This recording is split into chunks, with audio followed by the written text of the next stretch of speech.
Hi friends, எல்லாரும் எப்படி இருக்கீங்க? நல்லா இருக்கீங்களா? சரி.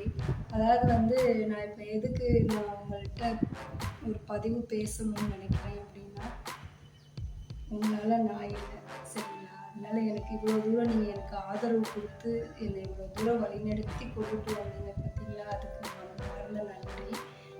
நான் இப்போ என்ன செய்யலான்னு இருக்கேன் அப்படின்னு பார்த்தீங்கன்னா, இது வரைக்கும் ஷார்ட்ஸ் எப்போதும் போலவே வந்துடும். காமெடி வீடியோஸ், சாங்ஸு, எனக்கு தெரிஞ்ச தத்துவங்கள், அதுக்கப்புறம் 100 நாள் 100 நாள் 100 டிப்ஸ் நாட்கள் இதெல்லாம் வந்துடும். பாருங்கள். அதாவது எனக்கு தெரிஞ்ச மாதிரி எடிட் பண்ணுறது, எனக்கு தெரிஞ்ச மாதிரி வீடியோஸ் எடுக்கிறது, இதெல்லாம் ஏதோ எனக்கு தெரிஞ்ச மாதிரி நான் பண்ணிகிட்ருக்கேன்.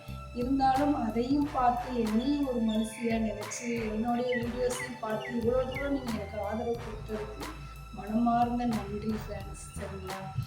நான் இப்போ வீடியோஸ் எப்படி கொண்டு போகலான்னு நினைக்கிறேன்னு பார்த்தீங்கன்னா, என்னுடைய கடந்த காலங்கள்லேருந்து இப்போ உள்ள காலங்கள் வரைக்கும் நான் எப்படி என் வாழ்க்கையை பயணித்து நான் இவ்வளோ தூரம் வந்தேங்கிறத நான் உங்களுக்கு பார்ட் 1 பார்ட் 2 இந்த மாதிரி சொல்லலான்னு இருக்கேன்.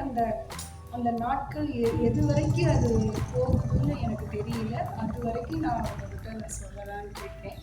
அந்த வீடியோஸ்க்கும் எனக்கு நிறைய ஆதரவு கொடுங்க. புது உறவுகளும் வாங்க, பழைய உறவுகளும் என்னுடைய வீடியோஸ் எல்லாம் பாருங்கள். ஆனால் யூடியூப்லேருந்து எனக்கு ஒரு மெசேஜ் வந்திருக்கு.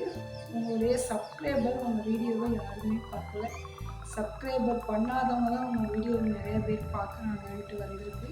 எனக்கு சப்ஸ்கிரைப் பண்ண உறவுகள் எல்லாருமே என் வீடியோவை பாருங்கள், எனக்கு கமெண்ட் பண்ணுங்கள். குறைகள் நிறைகள் இருக்கிறத எனக்கு கமெண்ட் பண்ணுங்கள், லைக் பண்ணுங்கள், ஷேர் பண்ணுங்கள் ஃப்ரெண்ட்ஸ், சரிங்களா?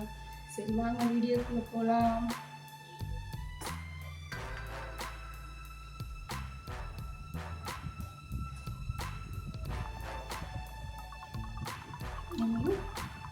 என்ன யோசிக்கிறேன்னு கேட்குறீங்களா?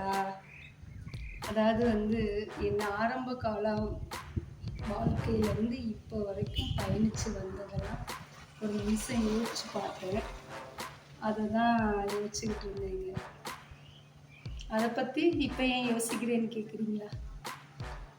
எப்பயுமே கடந்த காலத்தை நம்ம நினச்சிக்கிட்டே இருந்தால் தாங்க போகிற காலத்தை எப்படி ஓட்டணுங்கிறது நமக்கு தெரியும், சரிங்களா? அடுத்தடுத்து வாழ்க்கையில் எப்படி நம்ம முன்னேறணும் அப்படிங்கிறது நம்ம நினச்சி வாழ்க்கை பயணத்தை அப்படியே பயணிச்சுட்டு போக முடியும். நான் எப்போதுமே அதை நினைப்பேன். நீங்கள் என்கிட்ட இப்போ தான் கேட்குறீங்க, அதனால நான் உங்கள்கிட்ட சொல்கிறேன், சரிங்களா? நம்ம ஆரம்பத்தில் நம்ம குடி கல்யாணம் ஆகி முதல் நம்ம குடி போனோம்ல, அப்போ நம்ம எவ்வளோ ரூபாய்க்கு வாடகைக்கு குடி போகணும் உங்களுக்கு ஞாபகம் இருக்கா? ஞாபகம் இருக்கா? சரி சொல்லுங்கள். 300 ரூபாய்க்கு. ஆமாம், கரெக்ட். 300 ரூபாய்க்கு நம்ம குடி போனோம். 300 ரூபாய்க்கு குடி போனோம் அப்படின்னா நம்ம மாடி வீட்டுக்கெலாம் போகலை இல்லையா? அப்போது நமக்கு ஸ்டோர் வீடு தான், ஆனால் கூரை போட்ட வீடு தான், கூரை செட்டு உள்ள வீடு தான். அதுலேயுமே நல்ல ஒரு நிம்மதியான வாழ்க்கை இருந்துச்சு இல்லையா? அதில் தான் நம்ம பாப்பா பிறந்தா. அதுக்கப்புறம் தான் நம்ம இன்னொரு வீட்டுக்கு ஒத்திக்கு வந்தோம். எவ்வளோ ஒத்திக்கு வந்தோம் ஞாபகம் இருக்கா உங்களுக்கு? இருக்கா? 50,000க்கு ஒத்திக்கு போனோம். அங்கே 3 வருஷம் இருந்தோம். அதில் தான் நமக்கு அந்த வீட்டில் தான் தம்பியும் பிறந்தான். அதுக்கப்புறம் அந்த 3 வருஷம் நமக்கு முடிஞ்சிருச்சு இல்லையா? அப்புறம் திருப்பி நம்ம இன்னொரு வீட்டுக்கு ஒத்திக்கு போனோம். அது எவ்வளோக்கு போனோம் ஞாபகம் இருக்கா? 1,00,000 ரூபாய்க்கு போனோம் நினைக்கிறோம்ல. அதான் சரி, 1,00,000க்கு போனோம். அங்கே 3 வருஷம் இருந்தோம். அதுக்கப்புறம் திருப்பி இன்னொரு வீட்டுக்கு போனோம். அங்கே அதுவும் ஸ்டோர் வீடு தான், ஆனால் நம்ம ரேட்டுக்கு தகுந்த மாதிரி வீடு இருந்துச்சு இல்லையா? அந்த வீட்டுக்குள்ளாரையே நம்ம அதுலேயே 18 வருஷம் நம்ம குடியிருந்தோம் இல்லையா? 18 வருஷம் இருக்காது, 10 வருஷம் குடியிருந்தோம் இந்த வீட்டில். அதுலேயே ஃபஸ்ட்டு 1,00,000க்கு போனோம், அப்புறம் 1,80,000க்கு போனோம், அப்புறம் 2,00,000க்கு போனோம் இல்லையா? நம்ம வாழ்க்கை பயணத்தை நீங்கள் நைட்டு என்கிட்ட நீங்கள் புலம்பிகிட்டு இருந்தீங்க. என்ன புலம்புனீங்க அப்படின்னா, நம்ம சம்பாதிக்கிறோம், ஒரு காசு தங்க மாட்டேங்குது, செலவாயிருது. வாங்கினத கமிட்மெண்ட்டை முடிக்கவே நமக்கு டைம் சரியாக இருக்குது. நம்ம இப்படியே நம்ம காலம் போகணும்னு நீங்கள் நைட்டு என்கிட்ட சொன்னீங்க. அப்போது நான் நினச்சி பார்த்தேன், நம்ம பின்னோக்கி போகலையே, நம்மளுடைய வாழ்க்கை பயணம் முன்னோக்கி தானே வந்துக்கிட்டே இருக்கு. ஏன் இவங்க இவ்வளோ தூரம் கவலைப்படுறாங்க அப்படின்னு நான் நினச்சேன். அதைத்தான் யோசிச்சுக்கிட்டே இருந்தேன். முன்னோக்கி நம்ம எவ்வளோ தூரம் வந்திருக்கோங்கிறதுக்கு தான் நான் இப்போ உங்ககிட்ட ஆரம்பத்துலேருந்து இப்போ வரைக்கும் நான் கேட்டுக்கிட்டு இருந்தேன். ஆரம்ப காலத்தில் நம்ம 300 ரூபாய்க்கு குடியிருக்கும் போது எவ்வளோ மளிகை ஜாமான் நம்ம வீட்டுக்கு வாங்கணுங்கிறது உங்களுக்கு ஞாபகம் இருக்கா? ஞாபகம் இல்லை. நான் எண்ணி வச்சுருக்கேன். முதல்ல நமக்கு கல்யாணம் ஆகி வாங்கின மளிகை ஜாமான் வீடு நான் எண்ணி வச்சுருக்கேன். ஏன்னா உங்களுக்கு நான் எடுத்து காமிக்கிறேன். 127 ரூபாய்க்கு நம்ம வீட்டு ஜாமான் வாங்கணும். ஆனால் இப்போ காலகட்டங்கள் எப்படி இருக்குது?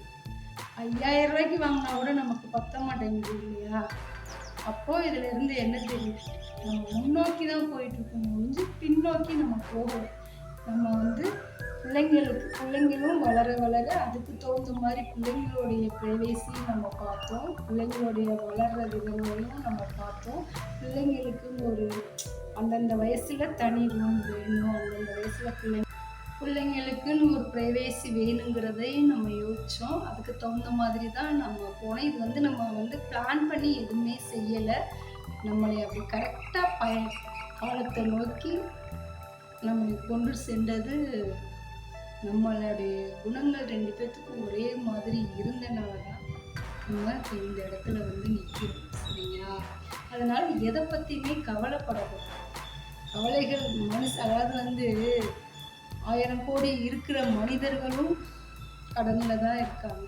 அப்படிங்கும்போது அவங்களெல்லாம் நம்ம நினைக்கும் போது நம்ம அதுக்கு எவ்வளவோ பரவாயில்ல. நமக்கு இருக்கிறத வச்சு நம்ம சந்தோஷமாக இருக்கோம். கடன் இல்லாத மனிதர்கள் யாருமே கிடையாது. எப்படி அதை ஜமாளித்து வாழ்க்கையை எப்படி கொண்டுட்டு போகணும், அதை எப்படி அந்த கடனை அடைக்கணும் அப்படிங்கிறது தான் நமக்கு மெயின். சரிங்களா? சரி, அடுத்த பாட்டில் சந்திப்போம். பாய்.